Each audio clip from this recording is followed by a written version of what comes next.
विधिमंडळातील माझे सहकारी अमोल मिटकरीजी, राज्याने निरीक्षक म्हणून नेमलेले सुरेश पालवेजी, आजच्या या सभेच्या निमित्तानं उपस्थित असणारे स्टेजवरचे राष्ट्रवादी काँग्रेस पक्षाचे, महायुतीचे, घटक पक्षांचे सर्व मान्यवर नेतेगण, महिला भगिनी, उपस्थित माझे बारामतीकर, पत्रकार मित्र, प्रतिष्ठित नागरिक, सर्व कार्यकर्ते, बंधू भगिनींनो, माझ्या तरुण मित्रांनो, थोडा उशीर झाला त्याबद्दल दिलगिरी व्यक्त करतो। आज लग्नाची मोठी तीथ आहे आणि त्याच्यामुळं अनेकांना लग्नाला देखील वेगवेगळ्या ठिकाणी भेटी द्यायच्या, शुभेच्छा द्यायला जायचं ह्याची पण मला जाणीव आहे। खरं हा कार्यक्रम आज बरोबर 1 महिना राज्याच्या विधानसभेच्या निवडणुकीचा कौल 13-13.5 कोटी जनतेने दिल्यानंतर झालेला आहे। 23 तारखेलाच दुपारी साधारण महाराष्ट्र राज्याची सूत्र उद्याच्या 5 वर्षाच्या करता कोणाच्या हातामध्ये जाणार आहेत, कोण राज्यकारभार करणार आहे, कोण त्या ठिकाणी या राज्याचं नेतृत्व करणार आहे, याबद्दलचं साधारण चित्र दुपारीच आपल्या सगळ्यांच्या लक्षामध्ये आलेलं होतं। आपण सगळेजण काळजीत होतो, कारण लोकसभेची निवडणूक झाली होती, त्यावेळेस मोठा फटका महायुतीला बसलेला होता। महाविकास आघाडीला जवळपास 31 जागा मिळालेल्या होत्या आणि त्याच्यावर कार्यकर्ता पण थोडासा त्याच्यामध्ये खचलेला होता, नाउमेद झालेला होता। आता विधानसभा 5 महिन्याने कसं होणार, काय होणार, ह्या विवंचनेमध्ये ते सगळेजण होते, आम्ही पण होतो।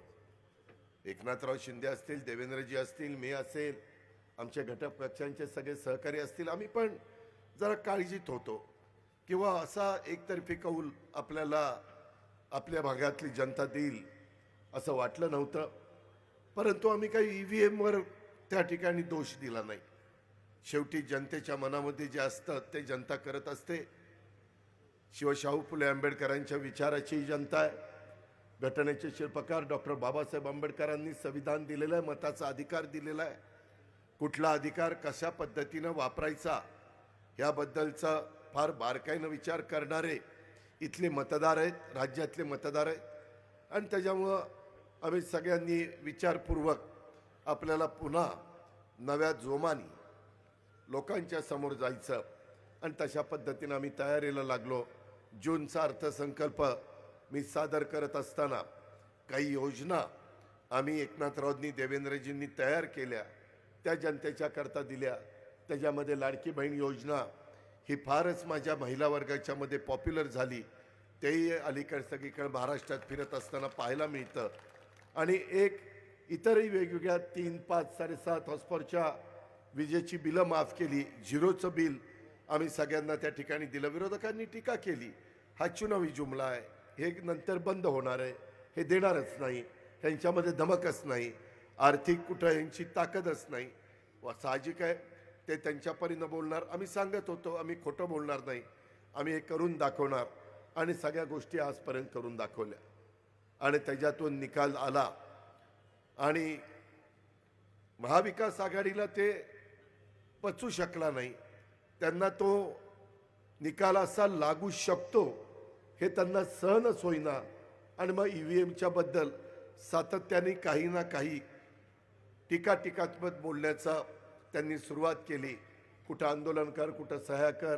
वास्तविक देशाचे सर्वोच्च जे सुप्रीम कोर्ट आहे, त्या सुप्रीम कोर्टमध्ये देखील अनेकदा न्याय व्यवस्थेमध्ये काम करणाऱ्या मान्यवरांनी हे कुठेही आम्ही बदलणार नाही, हे बरोबर आहे, हे सातत्याने सांगण्याचा प्रयत्न केला, परंतु त्याच्याकडे सोपस्कर दुर्लक्ष करून एक त्यांच्या कार्यकर्त्यांना बरं वाटावं म्हणून त्यांनी ती सगळी गोष्ट केली। ठीक आहे, तो त्यांचा अधिकार आहे, पण तो निकाल लागल्यानंतर आम्ही सगळेजण एकत्र बसलो। जवळपास भारतीय जनता पक्षाला 132 जागा मिळाल्या, राष्ट्रवादीला 41, शिंदे साहेबांना 57, जागा लढवल्या त्याचं प्रमाण जर बघितलं तर भाजपला पर्सेंटेज सगळ्यात जास्त, नंतर राष्ट्रवादीला, नंतर शिवसेनेला, अशा पद्धतीनं हे सगळं चित्र पाहायला मिळालं. मला खरं तर नंतर लवकरच तुमच्या सगळ्यांचे आभार मानायला यायचं होतं, परंतु मी तिथं अडकून पडलो आणि सतत आमची चर्चा होत होती. कधी दिल्लीला जावं लागत होतं, त्याच्यातून चर्चा होत होती आणि पुढं कसं करायचं, काय करायचं. साहजिकच भारतीय जनता पक्षाचे मुख्यमंत्री होणार होते आणि उपमुख्यमंत्री राहिलेले 2 पक्षाचे होणार होते, परंतु काही वेगवेगळ्या कारणामुळं हे उशीर होत गेला. मी तुमच्याकडे 14 तारखेलाच येणार होतो. मी ठरवलेलं होतं 14 तारखेला जाऊन बारामतीकरांच्या पुढं नतमस्तक व्हायचं, त्यांना अभिवादन करायचं, त्यांना सॅल्यूट करायचा आणि त्यांनी जी जबाबदारी दिली, मला 1 लाखापेक्षा जास्त मताधिक्याने विजयी केलं आणि त्याच्यामुळे माझ्यासारख्याची जबाबदारी आता वाढलेली आहे. यापुढील काळात देखील बारामती विधानसभा मतदारसंघातल्या प्रत्येक मतदाराच्या अडीअडचणी सोडवण्यासाठी राज्य सरकारचा प्रतिनिधी, बारामतीकरांचा लोकप्रतिनिधी या दृष्टिकोनातनं मी कायम कटिबद्ध राहण्याचं ठरवलेलं आहे आणि अशी ग्वाही देखील मी आजच्या ह्या कार्यक्रमाच्या निमित्तानं आपल्या सगळ्यांना देऊ इच्छितो.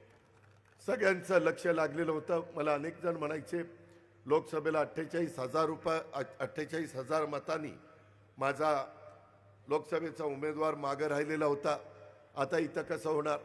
परंतु कार्यकर्ता कामाला लागलेला होता. सगळेच जण आपापल्या परीनं काम करत होते. वेगवेगळ्या प्रकारचे आरोप झाले, वेगवेगळ्या प्रकारची टीका टिप्पणी झाली, परंतु एक आम्ही भूमिका स्वीकारलेली होती. जनसन्मान यात्रेच्या निमित्तानं देखील महाराष्ट्रामध्ये फिरत असताना कुणावरही टीका करायची नाही. आपण ज्या काही लाभाच्या योजना दिलेल्या आहेत, आपण जे काही काम केलेलं आहे आणि उद्याच्या काळामध्ये पुन्हा जनतेने संधी दिल्यानंतर 5 वर्षाच्या करता जे महाराष्ट्राच्या सर्वांगीण विकासाच्या करता विजन एकनाथराव देवेंद्रजी आम्ही सगळ्यांनी डोळ्यासमोर ठेवलेलं आहे, ते विजन कृतीमध्ये आणण्याच्या करता आम्ही सगळ्या भागामध्ये फिरत होतो, लोकांना आव्हान करत होतो, मायमाऊलींना आव्हान करत होतो, माझ्या बहिणींना आव्हान करत होतो, आमच्या तरुणींना आव्हान करत होतो आणि शेतकरी वर्गाला, कष्टकरी वर्गाला, सगळ्या घटकांना आव्हान करत होतो. सगळ्यांचं ऐकून घेण्याचं काम मतदार राजा करत होता आणि त्याच्यातून नंतर देशाचे पंतप्रधान असतील, गृहमंत्री असतील, इतर अनेक दिग्गज नेते हे आपापल्या परीनं महाराष्ट्र पिंजून काढत होते. विरोधकांमधले देखील नेतेगण महाराष्ट्र पिंजून काढत होते. पण शिवशाहू फुले आंबेडकरांच्या महाराष्ट्रातल्या जनतेने कधी न भूतो न भविष्यती महाराष्ट्राची निर्मिती 1 मे 1960ला संयुक्त महाराष्ट्राचा मंगल कलश स्वर्गीय यशवंतराव चव्हाण साहेबांनी आणला. आजही ती आठवण आहे, आजही त्याची नोंद इतिहासामध्ये झालेली आहे. आणि तेव्हापासून जेवढ्या निवडणुका झाल्या 57, 62, 67, 72, 78, 80, 85, 90, 95, 99, 2004, 2009, 2014, 2019 आणि 2024 कधीही काँग्रेस एक संघ असताना, विरोधक अतिशय कमकुवत असताना देखील इतकं एकतर्फी मतदान झालेलं नव्हतं. ते मतदान ह्या माझ्या विदर्भ, मराठवाडा, उत्तर महाराष्ट्र, कोकण, पश्चिम महाराष्ट्र ह्या सगळ्या भागातल्या चांद्यापासून बांद्यापर्यंत जनतेने केलं. आणि तो कौल बघितल्यानंतर अक्षरशः आम्ही तर म्हणजे विचार करायला लागलो की बाबा आता एवढी मोठी जबाबदारी आपल्या खांद्यावर मतदारांनी टाकलेली आहे, बारामतीकरांनी टाकलेली आहे. जिरायत भाग असेल, बागायती भाग असेल, माझं शहर असेल, माझा सगळा परिसर असेल, या परिसरामध्ये आजपर्यंत अनेक निवडणुकीमध्ये तुम्ही मताधिक्य दिलं, परंतु यावेळेस 8व्यांदा निवडणूक होती आणि लोकसभेच्या निकालानंतर निवडणूक आलेली होती. आणि तुम्ही ज्यावेळेस सकाळी काउंटिंग सुरू झालं त्यावेळेस तर काही चॅनलवाल्यांनी कहरच केला. काउंटिंगला पोस्टल बॅलेटमध्ये अजित पवार पिछाडीवर झाले. आमच्या मातोश्री तर आमच्या घरामध्ये देवघर आहे, तिथंच जाऊन आई बसली. माझी मोठी बहीण तिच्याजवळ होती. अगं विजू अक्का कसं असं झालं, ती म्हणायची नाही हे असं नाही आहे, आम्ही बारामतीमध्ये फिरलोय, काळजी करू नको. ती आपली देवाचा जप करत बसली, विठ्ठला पांडुरंगा पांडुरंगा विठ्ठला. आणि मग नंतर मी एकाला फोन केला, काय बाबा हे काय नक्की काय? म्हणले काय नाही, आपल्याला 60-70% मतं मिळत आहेत, आपण पुढं आहोत. आणि नंतर काही बारामतीकरांनी जी बटणं दाबली त्याच्यामध्ये आपण मागं राहिलो नाही, सतत प्रचंड लीडनं आपण पुढं चाललो. आणि अनेकांचं तुमचं सगळ्यांचं कार्यकर्त्यांचं स्वप्न होतं, काही जीवाभावाच्या बारामतीकरांचं स्वप्न होतं, माझ्या मतदार राजाचं स्वप्न होतं. त्यामध्ये आपल्याला लाखाच्या पुढं मताधिक्य मिळवायचं. आणि खरोखरीच बारामतीकरांनी उभ्या महाराष्ट्राला 1 लाखाच्या पेक्षा जास्त मताधिक्य मिळवून एक ऐतिहासिक अशा प्रकारचा करिश्मा करून दाखवला. आणि त्याच्यामुळं मी पुन्हा विचार करायला लागलो की आपल्याला, मला पहिली टर्म मिळाली ती 91 ते 95 मिळाली, अशा 7 टर्म मिळाल्या. आता 8वी टर्म मिळते. मग 8व्या टर्ममध्ये राज्याची कालच अर्थनियोजन आणि एक्साईज उत्पादन शुल्क त्याला मराठीमध्ये म्हणतात, हे महत्त्वाची खाती माझ्याकडे आलेली आहेत. त्या खात्याची जबाबदारी चांगल्या पद्धतीनं पार पाडली जाईल. उद्याच्या 3 तारखेला मार्चला आपला अर्थसंकल्प मला महाराष्ट्राचा सादर करायचा आहे. देवेंद्रजी एकनाथराव यांच्याशी चर्चा करून मी ज्यावेळेस अर्थसंकल्प 3ला अधिवेशन सुरू होईल, सुरुवातीला मी पुरवणी मागण्या मांडीन यंदाच्या वर्षाच्या शेवटच्या, आणि नंतर साधारण अर्थसंकल्पाचा दिवस कामकाज सल्लागार समिती आणि कॅबिनेट मिळून ठरवेल, ते पहिल्या आठवड्यातच असेल. आणि तो अर्थसंकल्प मांडत असताना जनतेने ज्या आशा आकांक्षांनी आम्हाला निवडून दिलेलं आहे, ज्या अपेक्षांनी जनतेने आम्हाला निवडून दिलेलं आहे, त्याच्यातल्या बऱ्याच या गोष्टी कशा आम्हाला जनतेच्या करता देता येतील याबद्दलचा मनापासूनचा प्रयत्न. आणि हे सगळं करत असताना राज्याची आर्थिक शिस्त बिघडणार नाही. राज्याची जी एक नेहमी देशाच्या इतर असणाऱ्या राज्यांमध्ये आपली जी परंपरा आहे, जी पहिल्यापासून स्वर्गीय यशवंतराव चव्हाण साहेबांच्यापासून जोपासली गेलेली आहे, त्याच रस्त्याने त्याच परंपरेने या राज्याला पुढे नेण्याच्या करता आम्ही सगळे महायुतीचे घटक, सगळे विधायक, सगळे सहकारी आणि मुख्यमंत्र्यांसहित आम्ही सगळे मंत्रिमंडळातले माझे सहकारी हे त्या संदर्भामध्ये व्यवस्थितपणे पुढे जाऊ. आपण काळजी करू नका.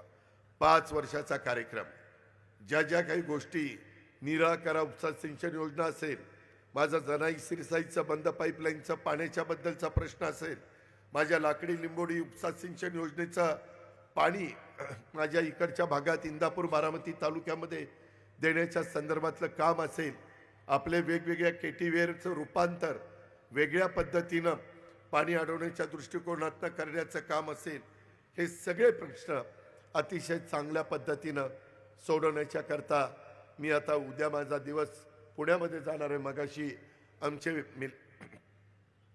त्या ठिकाणी मिटकरी साहेबांनी, अमोलजींनी सांगितलं तसं उद्या मी वढू आणि तुळापूरला देखील स्वराज्य रक्षक छत्रपती संभाजीराजेंच्या तिथं जे स्मारक आपण करतोय त्या स्मारकालाही कामाची पाहणी करण्याच्या करता 1 जानेवारीला जो कार्यक्रम असतो विजय स्तंभाच्या ठिकाणी सगळी तयारी कशा पद्धतीने चाललेली आहे, तिथं येणाऱ्या माझ्या सहकाऱ्यांची कुठं अडचण तर येणार नाही ना, त्या संदर्भामध्ये सगळे कामाला लागलेत ना. आणि इतर पण वेगवेगळ्या प्रकारचे प्रश्न याकरता माझा उद्याचा दिवस त्या ठिकाणी जाणार आहे. त्या संदर्भामध्ये परवा दिवशी मात्र मला जाऊन 4 विधिवत आपल्या वित्त नियोजन आणि एक्साईजचा घ्यावं लागणार आहे. ह्या पद्धतीनं पुढं जायचं आहे. अनेकांचे निवेदन येत आहेत, अनेक जण सांगतायत की दादा हे काम आमचं झालं पाहिजे, ते काम झालं पाहिजे. एकदा ह्या सगळ्या माझ्या मंत्रिमंडळातल्या सहकाऱ्यांनी आपापले विभाग त्या ठिकाणी त्यांची जबाबदारी स्वीकारून त्यांना कामाला लागू द्या आणि मग हे बाकीचे प्रश्न सोडवण्याच्या करता यावेळेस थोडेसे काही बदल हे मी त्या बाबतीमध्ये करतोय. संघटनेमध्ये देखील एक कसा उत्साह त्या ठिकाणी आणता येईल, त्याच्यामध्ये कुठल्याही परिस्थितीमध्ये कुणाचा कुणाच्याबद्दल समज गैरसमज राहणार नाही. संस्था उत्तम पद्धतीनं आपल्या कशा चालतील, येणाऱ्या वेगळ्या प्रकारचे प्रश्न हे आपल्याला सोडवण्याच्या करता केंद्राची मदत कुठं कुठं आपल्याला घ्यावी लागेल, वेळ पडली तर पंतप्रधान आणि गृहमंत्री यांच्याकडे जाऊन त्याचा पाठपुरावा कशा पद्धतीनं आपल्याला करावं लागेल, ह्या सगळ्याचं नियोजन या 5-6 दिवसात अधिवेशनाच्या काळामध्ये देवेंद्रजी, मी आणि एकनाथरावांनी आम्ही ठरवलेलं आहे. त्याबद्दल आपण तीळमात्र शंका मनामध्ये बाळगू नका. आणि मग तुमचा आरोग्याचे प्रश्न असतील, तुमचे रस्त्याच्या संदर्भातले प्रश्न असतील, शहरामध्ये चाललेले विविध विकास कामाचे प्रश्न असतील, ग्रामीण भागातले त्या ठिकाणी प्रश्न असतील, त्या कामाचा दर्जा आजच मी सकाळी PWDचे chief engineer, superintendent engineer, executive engineer, deputy engineer ह्या सगळ्यांना बोलून घेतलेलं होतं. त्यांनाही काही सांगितलं. मी आज ह्या आभाराच्या निमित्तानं तुम्हाला सगळ्यांना सांगतो, बाबांनो, काही कार्यकर्ते कामं घेतात परंतु ती कामं दुसऱ्याला विकतात. हे धंदे बंद करा, हे असलं करू नका. ज्याच्यात स्वतःला काम करण्याची धमक आणि ताकद आहे त्यांनी जरूर काम घ्या, काम दर्जेदार करा. उद्याच्याला एवढं मोठं बहुमत ह्या महायुतीला मिळालेलं आहे की याच्यामध्ये पारदर्शकता याला सगळ्यात जास्त प्राधान्य देण्याचं स्वतः मुख्यमंत्र्यांनी ठरवलेलं आहे आणि आम्ही सगळ्यांनी त्याला साथ द्यायचं ठरवलेलं आहे, त्या गोष्टीला साथ द्यायचं ठरवलेलं आहे. आणि म्हणून मधल्या काळामध्ये विरोधकांनी कुठं मलिदा गँग, अमकी गँग म्हटलं, कुठला मलिदा, कुठली गँग, कुठलं काय, परंतु एवढं वातावरण खराब करण्याचा प्रयत्न केला. माझी विनंती आहे, मी आज देखील सगळ्या अधिकाऱ्यांना सांगितलं, बारामतीकरांनो, मी तुम्हाला सगळ्यांना सांगतो, वेगवेगळ्या ठिकाणी आपण झाडं लावतोय, डिवायडरला झाडं लावतोय, रस्त्याच्या दोन्ही बाजूला झाडं लावतोय, पुणे बारामती शहरामध्ये काही सुशोभीकरण करतोय, परंतु काही ठिकाणी रात्री जरा वेडीवाकडी कामं होत आहेत. कुठंतरी काहीतरी खाताडी पिताडी गंजाडी बसतात आणि नको ती घाण करतायत. मी त्या सगळ्यांना आवरण्याचं काम ज्यांनी त्यांनी करा. त्याचं कारण असं आहे, मी आजच ॲडिशनल SP आणि DYSPला सांगितलं, हे कुणीही असलं तरी यांना त्या ठिकाणी सोडू नका. काल असंच मी रात्री माझे अधिवेशन संपल्यानंतर अमोलजी मिटकरी माझ्याबरोबर होते, राजेश विटेकर होते, विक्रम काळे होते. मी काही मधल्या काळामध्ये आपल्या महाराष्ट्रामध्ये घटना घडल्या तिकडं पाहणी करायला गेलेलो होतो. राज्याच्या वतीनं कोणी जाणं गरजेचं होतं. CM साहेब म्हणले तुम्ही जावा. आणि त्याच्यातून जे बीड जिल्ह्यामध्ये घटना घडली, एका सरपंचाची दुर्दैवी क्रूरतेने जी हत्या करण्यात आली, माणुसकीला देखील त्या ठिकाणी शर्मेनी लाज वाटेल, काळीमा फसणारी घटना ही त्या ठिकाणी घडली. तिथलं सगळं समजून घेण्याच्या करता, त्यांच्या विधवा पत्नीला भेटण्याच्या करता, त्यांच्या मुलामुलीला भेटण्याच्या करता, त्यांचे आई वडील भाऊ भाऊजाई बहीण त्यांना सगळ्यांना भेटण्याच्या करता मी काल तिथं गेलेलो होतो. त्याच्याबद्दल सभागृहामध्ये अतिशय व्यवस्थितपणे उत्तर आपल्या राज्याच्या मुख्यमंत्र्यांनी दिलं. न्यायालयाच्या मार्फत पण चौकशी केली जाईल आणि त्या ठिकाणी वरिष्ठ एकदम टॉपच्या पोलीस अधिकाऱ्याच्या मार्फत पण चौकशी केली जाईल. काही झालं तरी ह्याबद्दलचा मास्टर माइंड जो कुणी असेल, कुणी असू द्या, त्याला सोडायचं नाही, भले त्याची किती मोठी किंमत मोजावी लागली तरी चालेल, अशा पद्धतीनं सभागृहाला आश्वासित केलं. आजही मला काही मित्रमंडळी भेटली, त्यांनाही मी सांगितलं सकाळी की असले कुठल्याही गोष्टी आपण खपून घेणार नाही. अरे, आपण प्रत्येकाला आधार देण्याच्या करता, प्रत्येकाला मदत करण्याच्या करता, प्रत्येकाला सन्मानाने कसं जगता येईल, त्याला त्या ठिकाणी मदत कशी होईल, इथं कुणालाही भयभीतपणे कुठं काही अडचण त्यांना भयभीतपणे जगता येतंय असं त्यांना वाटता कामा नये. ह्या पद्धतीचा आम्ही सगळा विचार करतोय आणि त्याच्यातून ज्या काही गोष्टी सांगायच्या त्या सांगितलेल्या आहेत.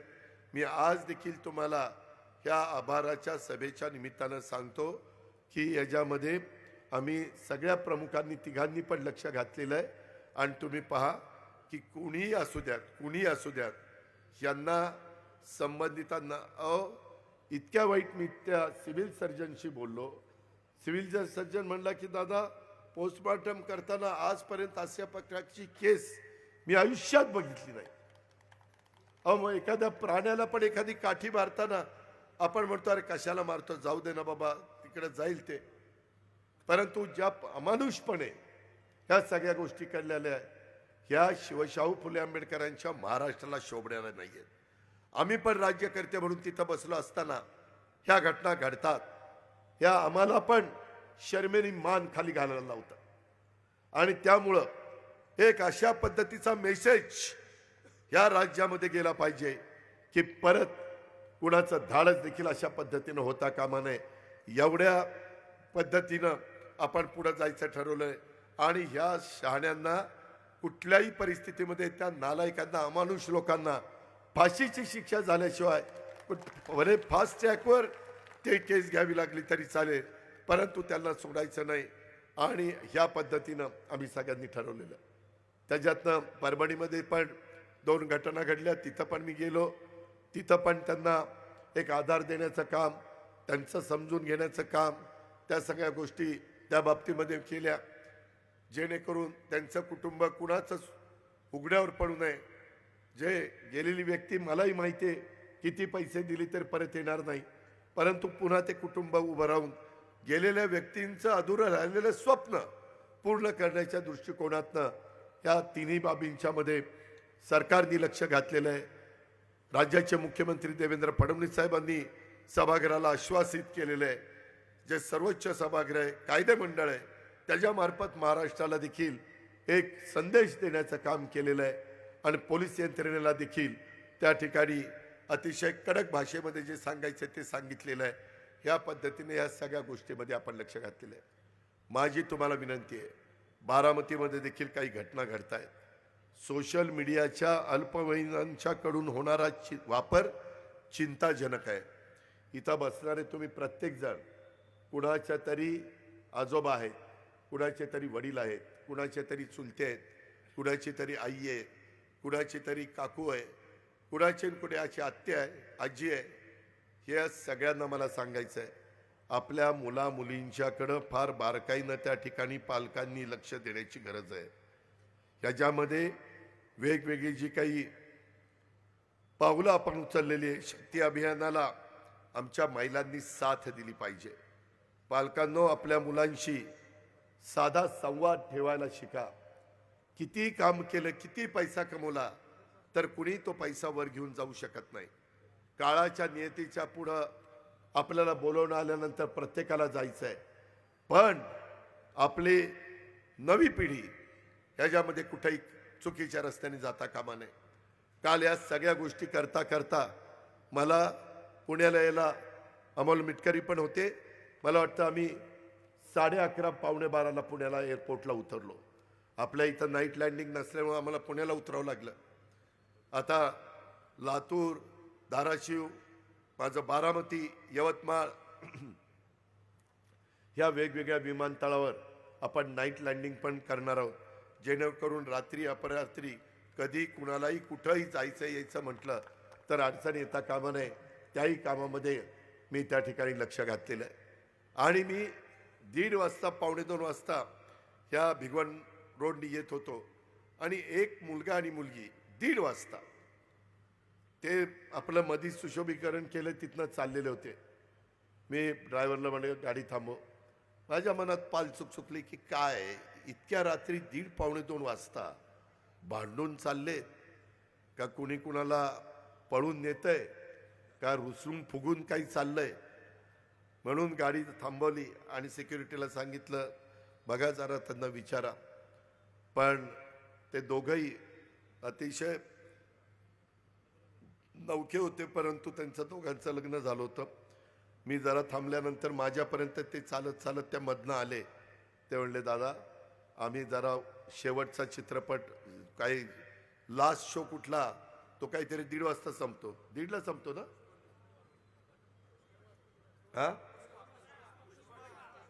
हा तो संपला. आणि म्हणले ते चालत चालत तुम्ही केलेलं असं पाहत पाहत पाहत चाललोय.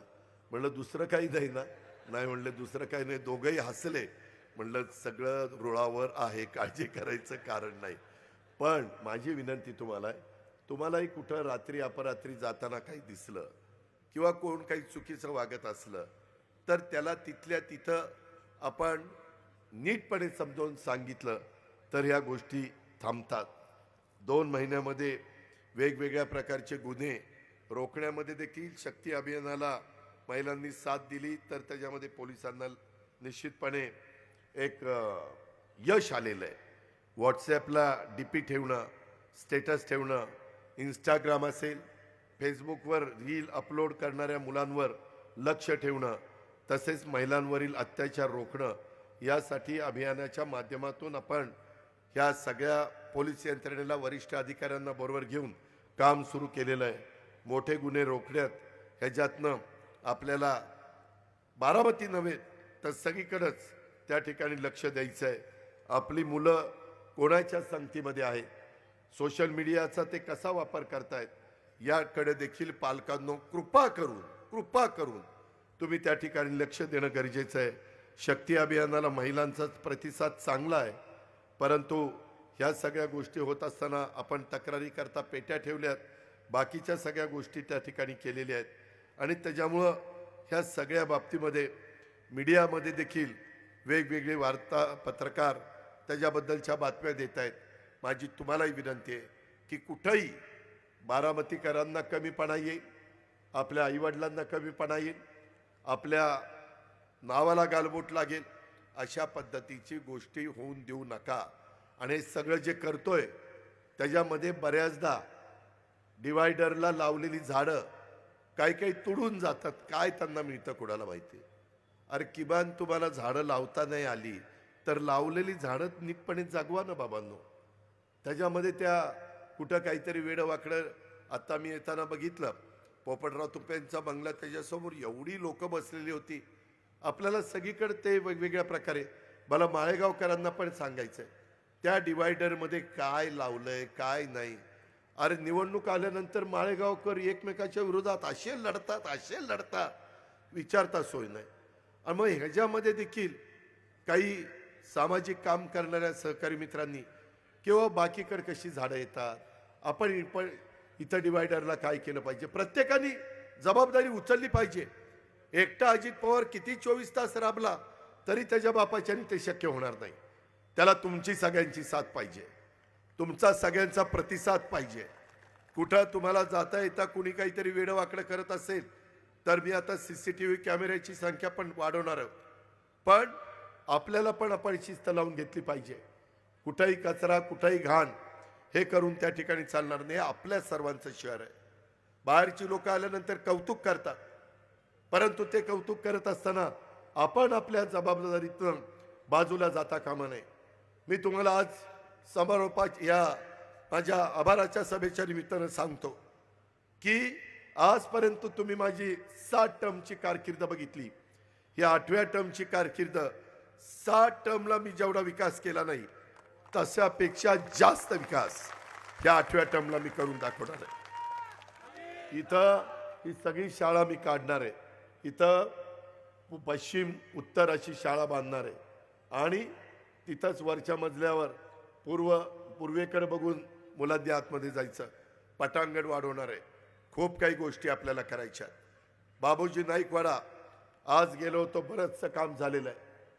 मला ते काम खरं मागच पूर्ण करायचं होतं. ही कामं इतकी किचकट आहेत, आता पूर्वीसारखं दगड घडणारी माणसं मिळत नाही. त्याच्यामुळे ह्या कामाला थोडा विलंब होतो. तुम्हाला त्याच्यामुळे त्रास सहन करावं लागतं ह्याची जाणीव मला आहे.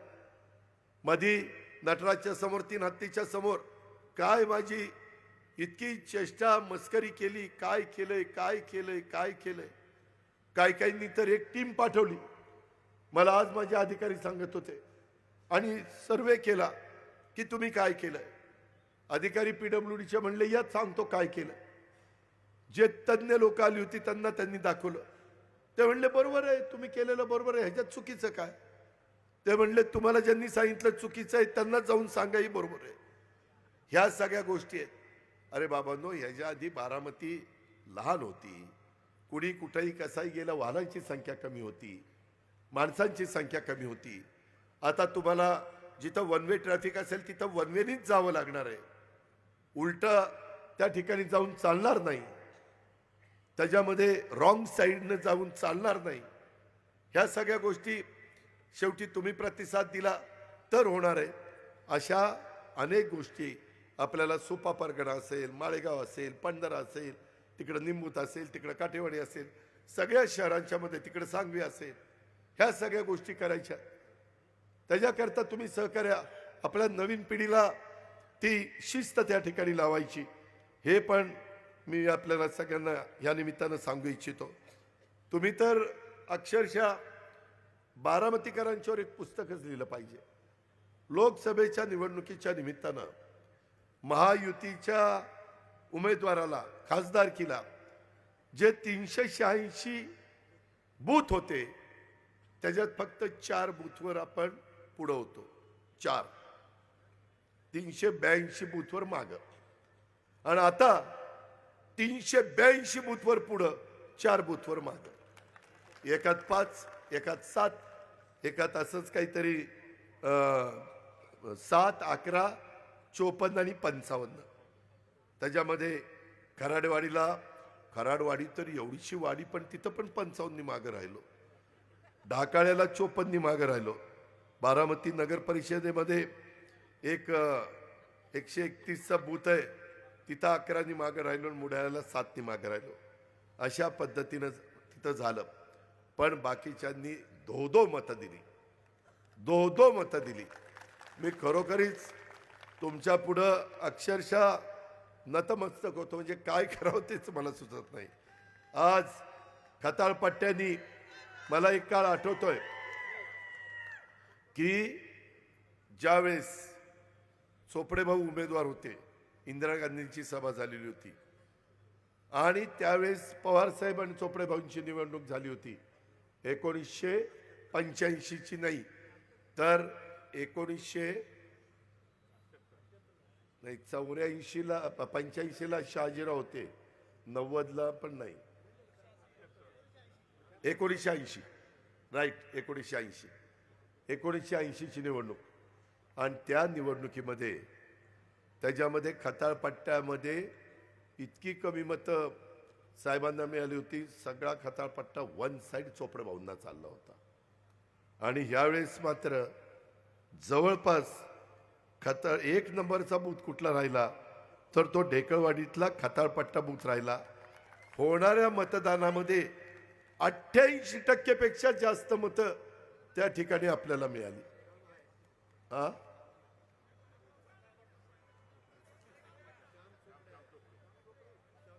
होय ना, मी तेच सांगतो श्यामराव. म्हणजे त्यावेळेस ह्या सगळ्यांनी, आता सगळेजण एकोप्याने तिथं काम करतात. त्याच्यानंतर जळोचीनं 82% मतं त्या ठिकाणी दिली, ढेकळवाडीनं 82% मतं दिली, बारामती 176 नगर परिषद त्यांनी जवळपास 80-81% मतं दिली, बाबुर्डीनं 80-81. मागच्याही वेळेस बाबुर्डी पुढं होती, यावेळेस बाबुर्डी पुढं राहिली. मासाळवाडीनं 80% मतं, खंडोबाचीवाडीनं 80% मतं, करावागजने 80% मतं.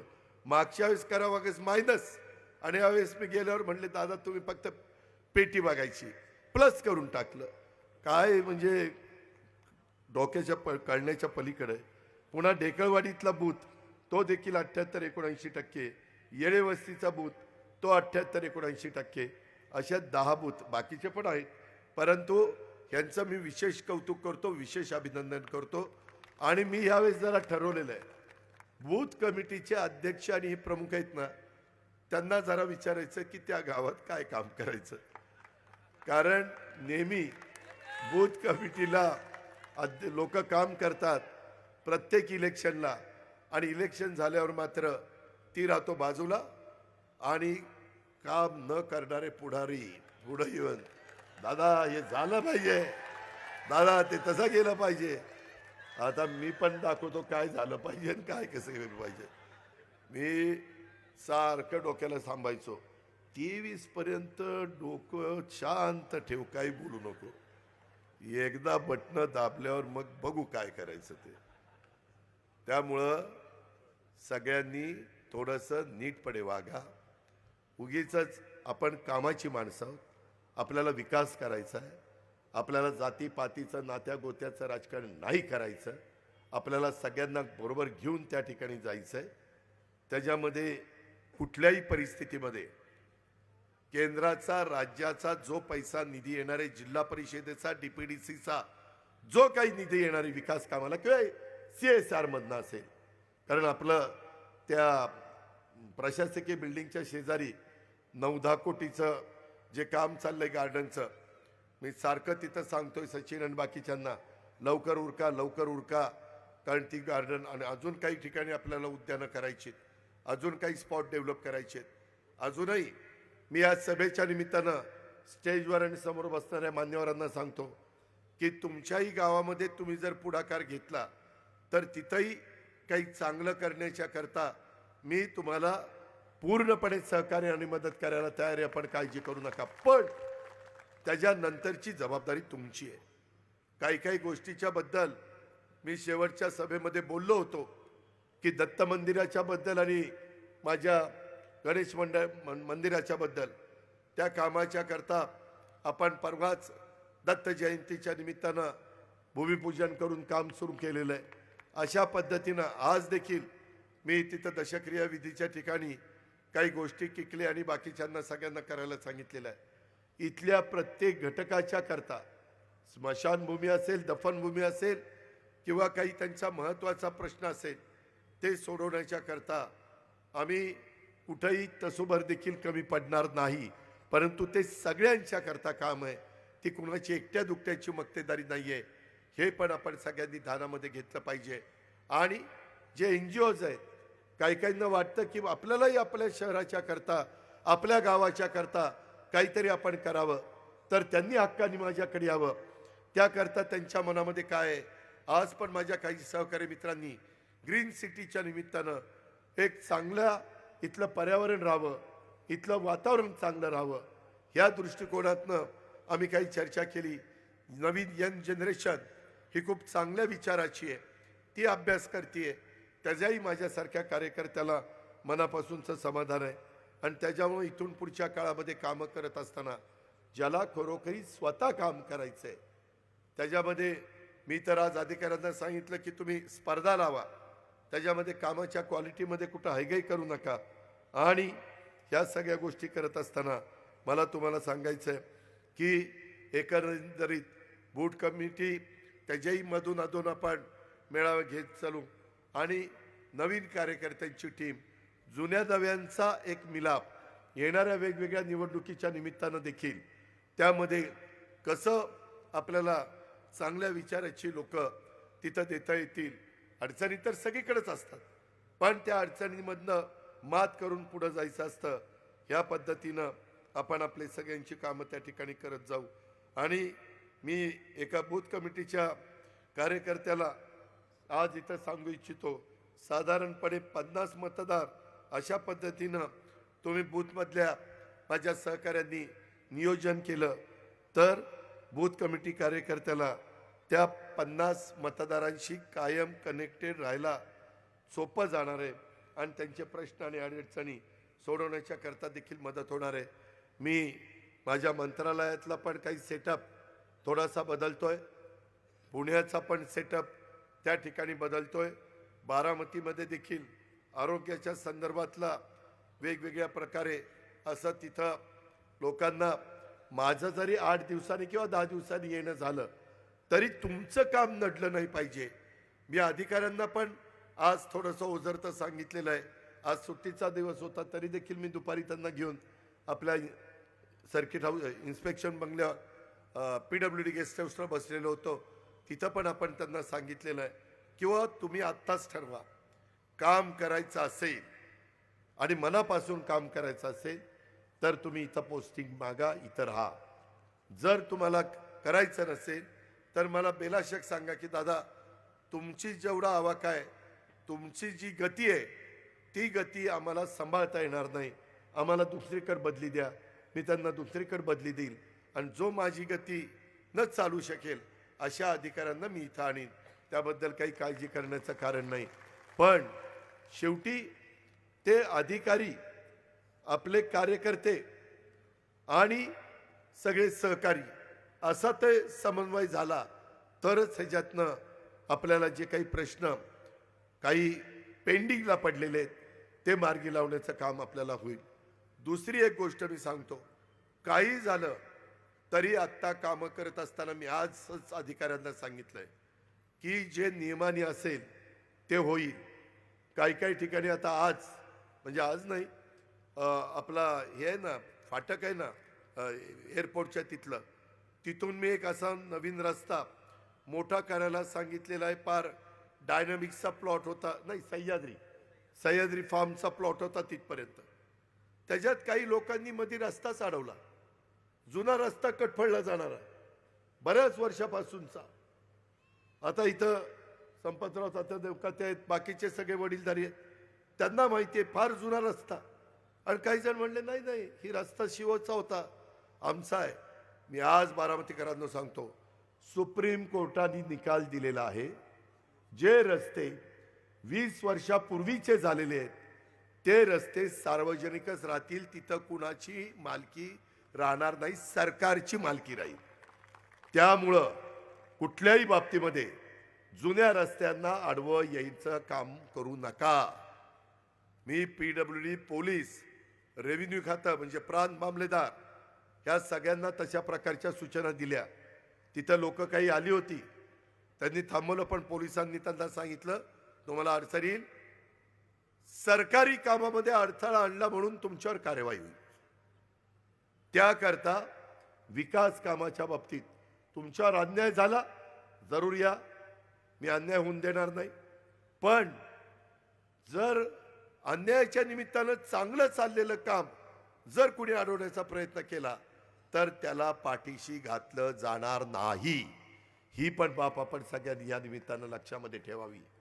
आणि आता अनेक गोष्टी ज्या थोड्याशा काही कामं हे आत्ता निवडणूक होती आणि लोकसभेच्या निवडणुकीच्या निमित्तानं तुम्ही झटका दिला होता, त्याच्यावर नंतरच्या 5 महिन्यात असं कुठलं काम आलं की मी त्यांना सांगायचो थांब 23 तारखेपर्यंत थांबतो, आता हे काही काढू नको, 23 तारखेच्या नंतर बघू.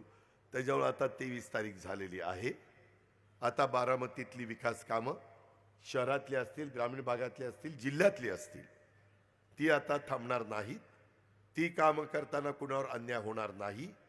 एखादं काम करत असताना एखाद्या गरीबाला तिथून बाजूला करावं लागलं तर त्याला स्वतःचं हक्काचं चांगलं घर बांधून दिलं जाईल आणि तो स्वतः समाधान व्यक्त करेल. परवा मला एकाने सांगितलं की दादा तुम्ही 3 हत्ती चौक ते जवाहर बागेचा रस्ता करताना एकाचं घर मध्ये येत होतं, ते तुम्ही मागं सारख्याला गजाकसचं सांगितलं, गजाकसने माझं ऐकलं, त्याचं घर मी बाजूला मागं करून दिलं, चांगलं बांधून दिलं. त्या दोघांनी खालचे गाळे 8-8 हजार रुपये भाड्याने देऊन टाकले. 8 हजार रुपये महिना भाडं त्यांना सुरू झालं. सांगायचं तात्पर्य की आपण एकमेकाला साथ देतोय ते एकमेकाला आधार देण्याकरता, एकमेकाला मदत करण्याकरता, एकमेकाला वाऱ्यावर सोडण्याकरता नाही. आताही वेगवेगळ्या इकॉनॉमी विकास सेक्शनच्या आणि इतर पण काही काही वेगवेगळ्या प्रकारच्या योजना ज्या देशाच्या पंतप्रधानांनी यंदा 3 कोटी घरकुलं देशामध्ये बांधायचा निर्णय घेतलाय.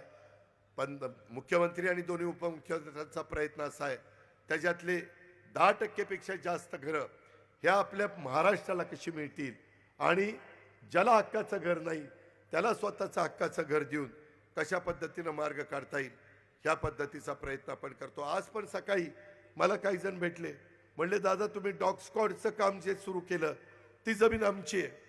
मी प्रांताला विचारलं ती जमीन कुणाची आहे? प्रांत म्हणले नाही दादा तिथं करता येतं.